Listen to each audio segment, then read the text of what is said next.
सबसे पहले तो नाम बता दीजिए। कपिल शर्मा। लक्ष्य। मेरा नाम नितेश कुमार है। पंकज भैया। कहाँ से आ रहे हो? गुड़गांव से ही। दिल्ली। मेवात से।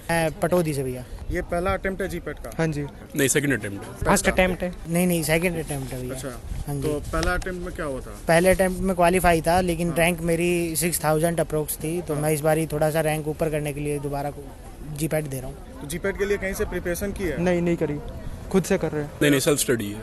अच्छा। डिफरेंट जो कॉम्पिटिटिव एग्जाम्स की बुक्स हैं उससे प्लस में जो हमने 4 साल में जितने भी कॉम्पिटिटिव बुक अपनी नॉर्मल बुक्स जो हैं 4 साल के अंदर जो हमने कंप्लीट स्टडी की है उसके साथ साथ रेफरेंस बुक अलग अलग ली है, जैसे लिपिनकॉट है और आपकी फार्माकोलॉजी की और रेफरेंस बुक्स हैं, मोहम्मद अली है, तो उनसे किया है। पीयूष है जीपैट के लिए स्पेशल आती है, बिरला पब्लिकेशन की है फिर एक अलग से, जिसमें रेलवे और इन डिपार्टमेंट्स में अलग अलग एग्जाम्स के लिए जो होती है प्रिपरेशन, क्योंकि पैटर्न सेम है तो उसके अकॉर्डिंग उससे प्रिपरेशन की है। हाँ, तो ये ऑनलाइन स्टडी की है बस। तो एग्जाम के लिए क्या स्ट्रेटजी है?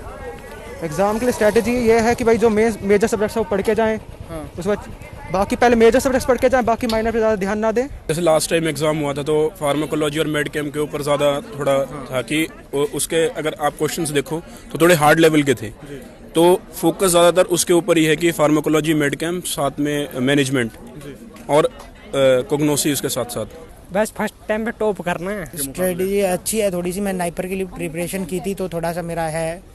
हाँ, तो अब देखो बाकी तो का अगर अच्छा रैंक आता है तो कौन से इंस्टीट्यूट? नाइपर है, मेन फोकस तो नाइपर पे है। तो इसके अलावा जीपैट के अलावा कोई और इंस्टीट्यूट में आप मतलब? नहीं, मेन तो है कि नाइपर में ही हो जाए, जैसे फिर Patiala technical university PTU. GPAT के अलावा कोई और इंट्रेंस टेस्ट दे रहे हो? नहीं कोई नहीं, बस फार्म पीएचडी करना वैसा। अब तो अभी तो कोई निकल भी तो नहीं रहे भैया। हरियाणा फार्मासिस्ट के निकले थे, उस टाइम पे मेरा रजिस्ट्रेशन नंबर नहीं आया था। अभी देंगे। हाँ जी। कौन सी? अभी नाइबर है, डिप्सर का भी देना है और डीआई का भी देखेंगे। अभी तो है नहीं उसका। नहीं, सिर्फ जीपैट। पेपर में बहुत सारे सेक्शंस होंगे। हाँ जी। तो उनके लिए कुछ स्ट्रेटजी है कि कौन से पेपर को पहले सॉल्व करना है, किस तरह के क्वेश्चंस पहले सॉल्व करने हैं? नहीं, पहले वो क्वेश्चन सॉल्व करने हैं जो कि आपको आते हो पूरी तरीके से, उसके बाद वो क्वेश्चन सॉल्व करने हैं जिसके अंदर थोड़ा बहुत डाउट हो।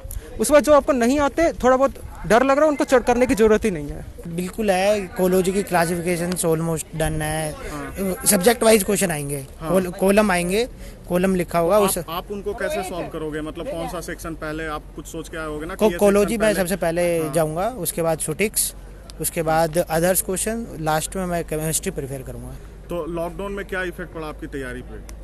तैयारी तो अच्छी हुई है, कुछ कोचिंग सेंटर्स ने तो ऑनलाइन ही अपने बच्चों को पढ़ाया है जी। अब देखो उनके बेसिस पे क्या बच्चे रिजल्ट देते हैं।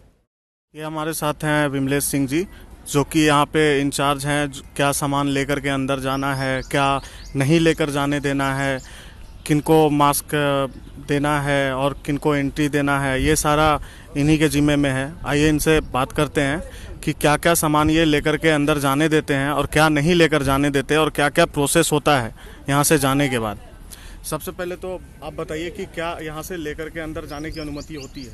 हमारे पास से यहाँ पे आप एडमिट कार्ड, एक आईडी जो आपके एडमिट कार्ड का डेट ऑफ बर्थ और नाम से मैच करती हो जी, वो हम अलाउ करते हैं कि आप जाओ। उसके बाद उनका प्रॉपर चेक करते हैं, क्योंकि हमारे सेंटर पे 3 सेंटर एक साथ चलते हैं जी। 3 सेंटर एक साथ चलते हैं, तो उनका मैं चेक करना पड़ता है कि हमारे सेंटर का है या किसी और सेंटर के हैं, तो उनको प्रॉपर गाइड करके फिर हम अंदर भेजते हैं उनका डॉक्यूमेंट चेक करने के बाद। जी। फिर हमारे जाने के बाद हमारे आगे फिर एक बार उनके फिर री चेकिंग होती है, फिर उसके बाद उनको छोड़ते हैं, तो आगे उनका वो बार कोडिंग करके लैब का पता लगाया जाता है कि फलाना लैब में फलाना सीट नंबर आपको मिलेगा। कोविड के लिए किस तरह का गाइडलाइंस है? कोविड के लिए हमारे पास में वो सोशल डिस्टेंसिंग का हम पालन करवाते हैं, और हमारे लैब के अंदर भी कम से कम 1 मीटर की दूरी पर एक बच्चे दूसरे बच्चे के साथ में बैठते हैं। विजुअल रिकॉर्डिंग के साथ में हम सैनिटाइज रूम का करवाते हैं।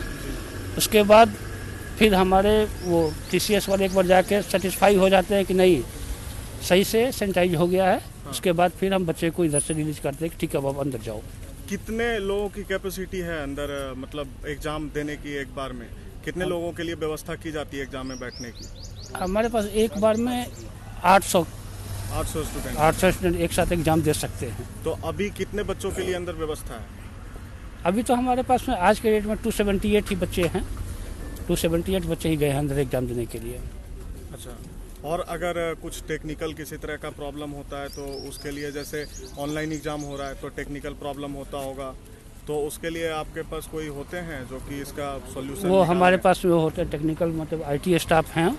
वो अगर कुछ इशू आ गया किसी लैपटॉप में या कंप्यूटर में तो वो तुरंत उसको दुरुस्त करते हैं, या फिर अगर उनमें कुछ ज़्यादा वो है तो उनको एक्स्ट्रा टाइम दी जाती है। Thank you.